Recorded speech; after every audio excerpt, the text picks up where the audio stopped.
Hello and welcome, dear students.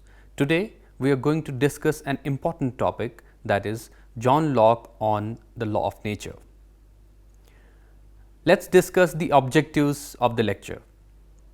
To understand the political intellectual context Locke was writing in, to comprehend Locke's concept of equality as a precursor to his idea of natural law, to understand the origin of natural law and how it operates in the state of nature, to examine the significance of natural law in forming the social contract, and lastly, to analyze the relevance and implications of Locke's idea of natural law in forming a limited and responsible political authority.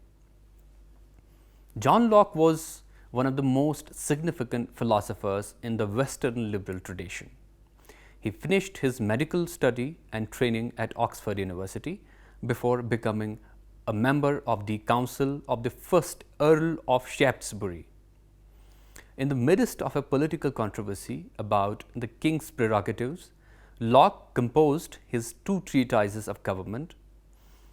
His main objective was to oppose absolute monarchy and rationalize the principles of Glorious Revolution of 1688. The revolution established constitutional monarchy and laid the foundations of supremacy of Parliament in Britain. It was also written in response to Sir Robert Filmer's famous book Patriarcha, which was republished by the supporters of the king during this time. Originally written in 1640, the book argued that political power is patriarchal since the descent of Adam.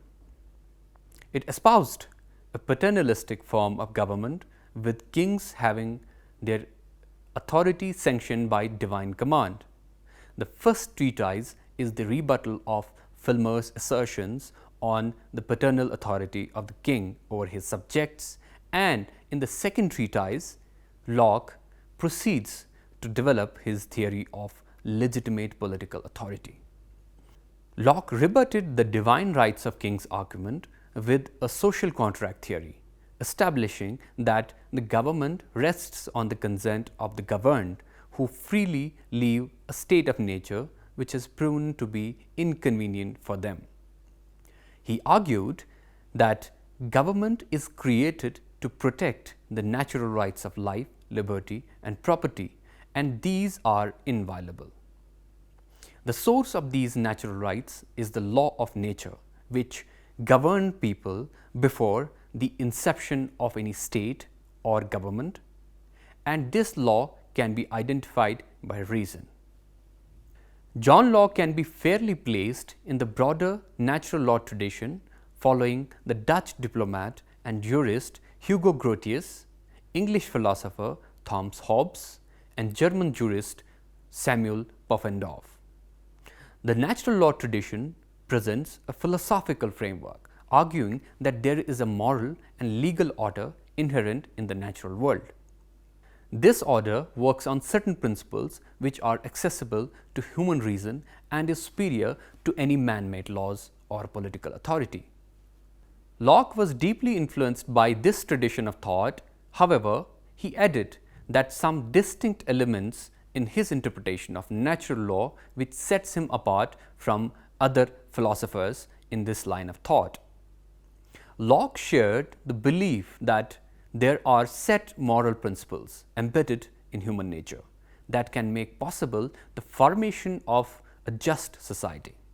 It was, however, his emphasis on individual rights flowing from natural law and the social contract based on consent that marks a departure from the natural law tradition.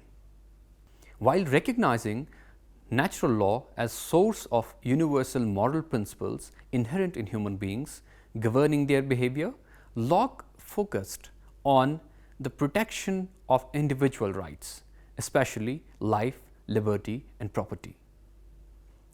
Hobbes and Grotius believed that people have a right to self-defense against being subjected to the will of another, but they do not have a right to political power.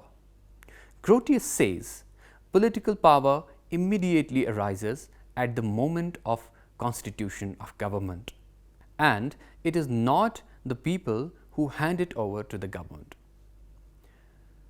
Hobbes' natural law focuses primarily on self-preservation, which leads his rational egotist individual to opt for a contract in favor of a sovereign authority with unlimited powers.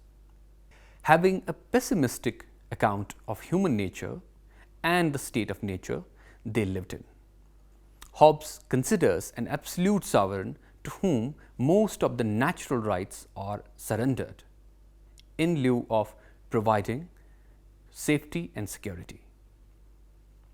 On the contrary, Locke says that political power is a natural property of individuals who are capable of exercising it, and who in fact have a duty and right to exercise political power.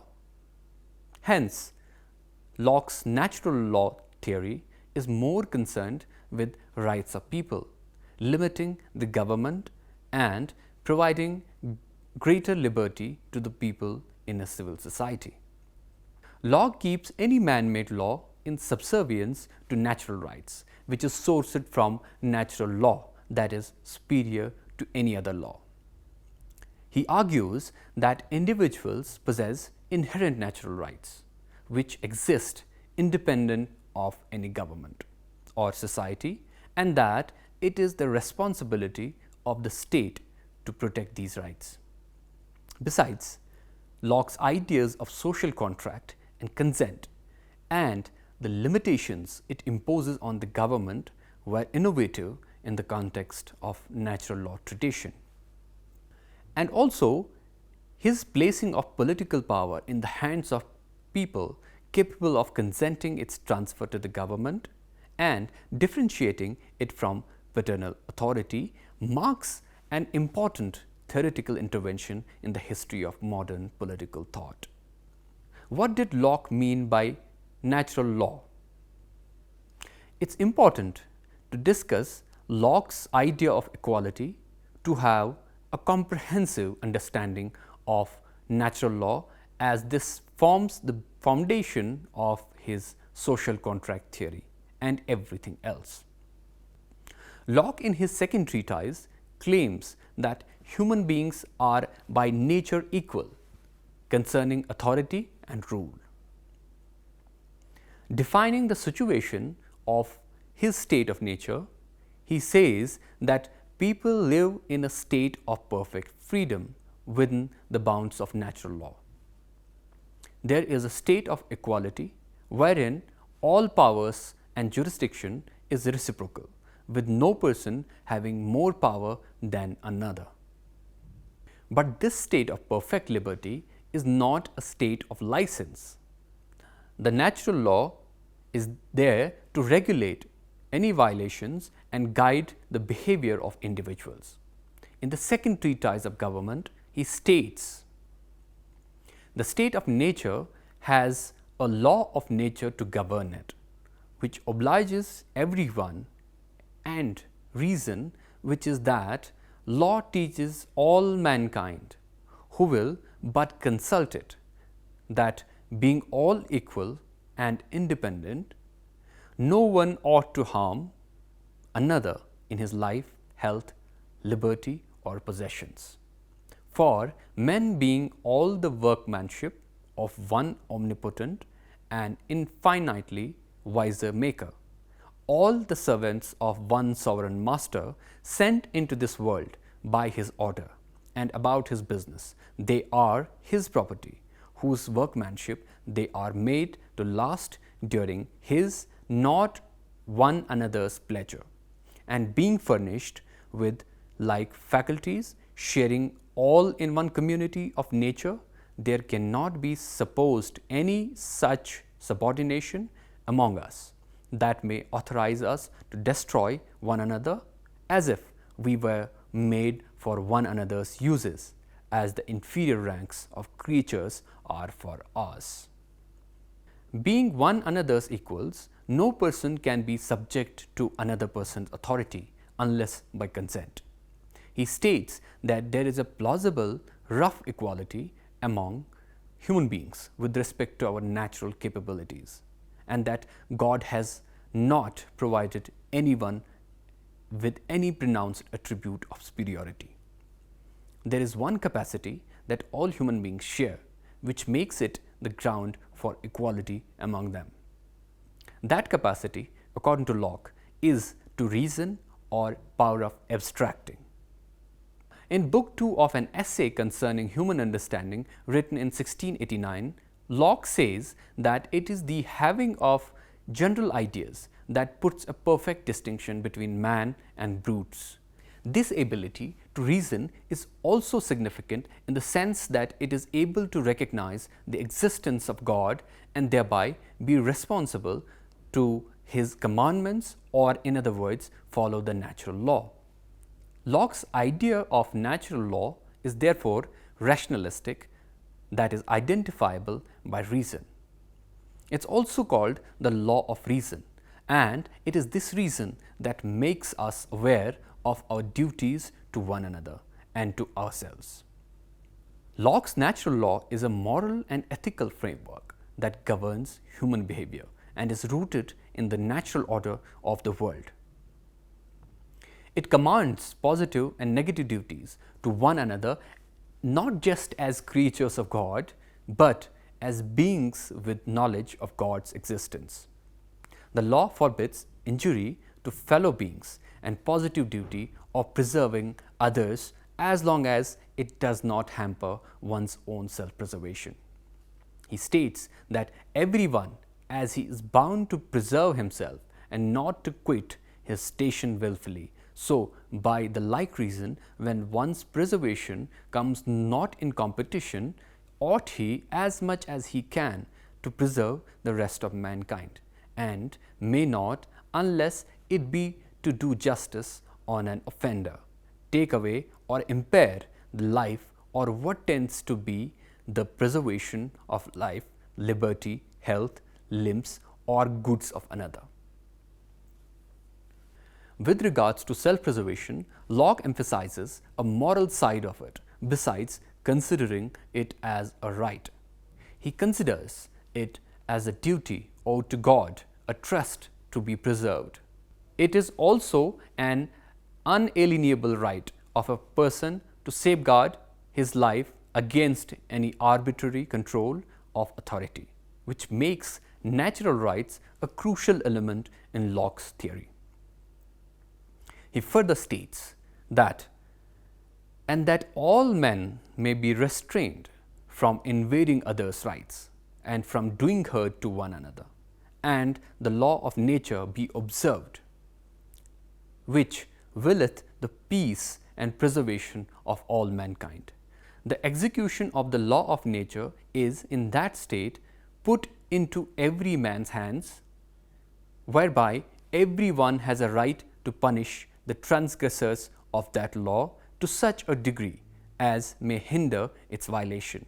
For the law of nature would, as all other laws that concern men in this world, be in vain if there were nobody that in the state of nature had a power to execute that law and thereby preserve the innocent and restrain offenders. This is an important innovation Locke made with regard to the conventional role of natural law as conceived by thinkers like Grotius. Grotius held that basic goal of natural law was self-preservation. Locke extended this concept of natural law to cover not just self-preservation, but the preservation of mankind.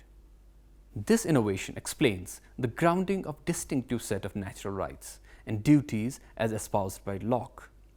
It also provides further support for a broader account of revolution and dissent against political authority which fails to uphold the natural law. Now we will discuss natural law and the social contract.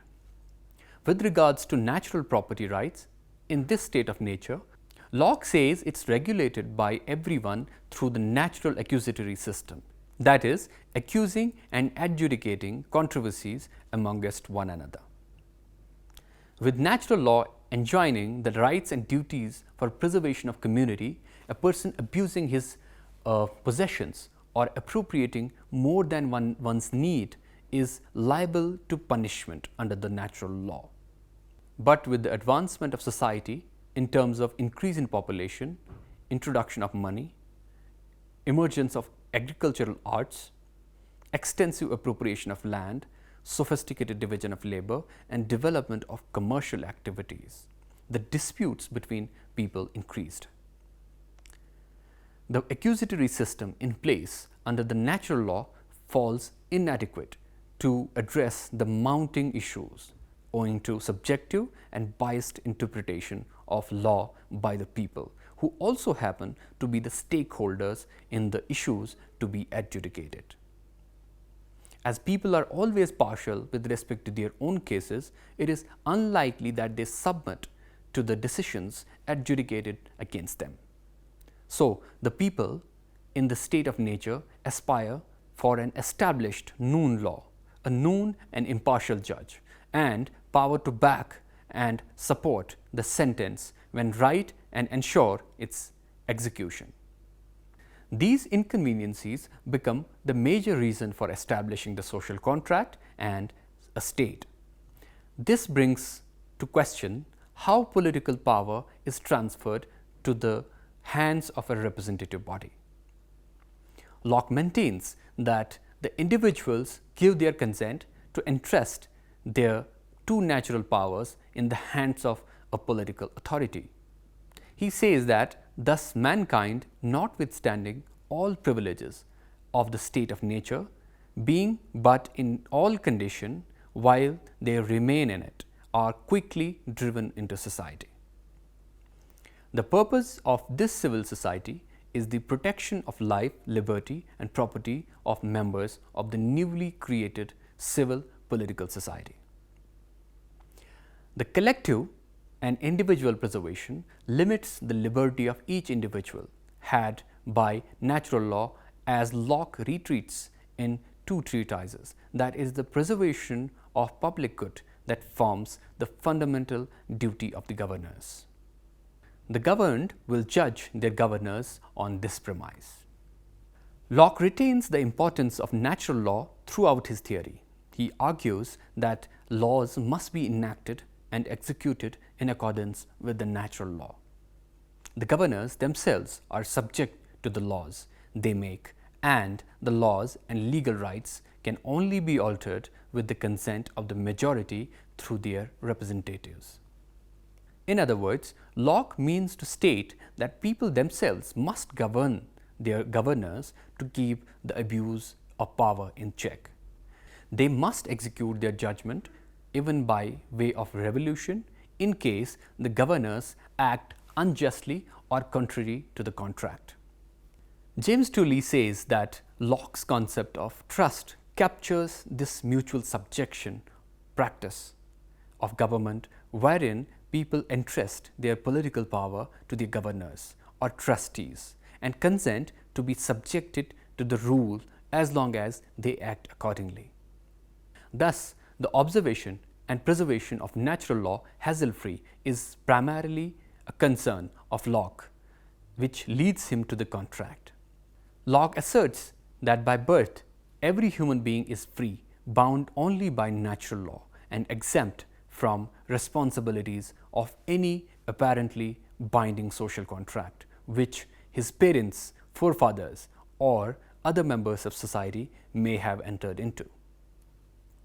His explanation of each person's political agreement, for instance, committing to follow state orders, obligation to submit state direction, and obligation to abstain using his natural volition to reprimand natural law violations, is predicated on the person's agreement that nothing should be done to violate natural law. This brings the question, if it is only by virtue of person's own permission that would obligate him to any earthly authority, it is also important to note that requirement of consent does not actually impart the legitimacy of a given law. It is the inalienability of Locke's natural rights that takes the center stage here. An unjust law is not made right by consent, and an unjust law is not exempt from opposition or disobedience. no imputation of consent can justify this transgression. Now we discuss natural law as source of public good and justification for revolution. Political power for Locke is justified if it ensures proper application of natural law. The preservation of mankind is mandated by the law of nature. It serves as a tool of converting the end of government into natural duties and rights of preservation. The goal of any political authority is the public good, and public good is the protection of society as a whole and also of each of its members. According to James Tully, the public good and natural law performs a triple function in the two treatises. Firstly, it acts as the standard by which controversies are adjudicated in the state of nature. Secondly, it acts as the guide for legislation and executive action in political society. Thirdly, it is the set rule by which people judge their government.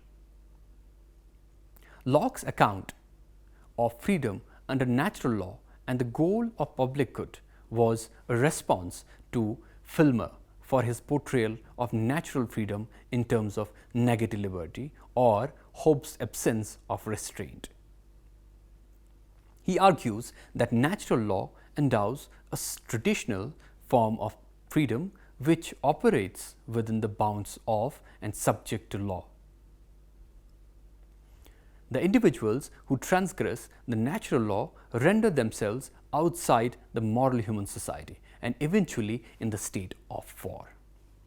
In such a situation then, wherein no appeal to law or adjudication is respected, it gives the man right to war against the defiant lawbreaker.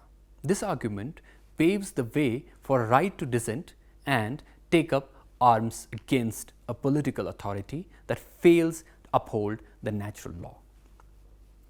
For its justification, Locke argues that any attempt to infringe upon natural freedom or using the force without any right threatens to take away everything else. Locke places the responsibility to act against this infringement upon the whole society rather than just the individual who is wronged. According to Tully, through these arguments, Locke stretches the traditional justification of defense to the generalized right of proceeding against anyone who breaks from the natural law. Thus, Locke broadens the base for a justified revolt and redefines it as a juridico-political activity of war. He considers revolution as the exercise of natural political power by the people. He adds that the worst thing to happen in politics is oppression and not the revolution. It is the idea of revolution which guarantees safety against oppression. According to Tully, Locke's theme of the two treatises is justice of resistance to oppression. This he presents as a solution to the civil wars. If the abusive governors know that people have the right to revolt when oppressed, then either they would restrain themselves and avoid civil war, or in case there is no deterrence, then nothing short of war or revolt is just and necessary. Modern liberal constitutionalism has been greatly influenced by Locke's sophisticated and persuading stream of thought, which ties together several key liberal concepts like equality, liberty, natural law, and limited government. His political and institutional arguments are predicated on the notion that people are actually equals in terms of power and jurisdiction, and that natural law demands that they respect one another as right bearers by the rules of natural law. These assertions on natural rights and equality are in turn supported by profound and thorough knowledge of the places of humans in the universe, their relationship with God, and their ability for reason and understanding. Therefore, we have every reason to pay attention to this analytical perspective as we continue to accept the claim that natural rights derive from natural law, equality, rule by consent, and at least some form of idea of natural rights, but are still skeptical about their justifications and their implications. With the constructive tone of forming a responsible governing body in the second treatise, Locke's political thought serves to delineate the central elements of a liberal polity. With this, we come to the end of today's lecture. Hope you have enjoyed it well. Thank you for watching.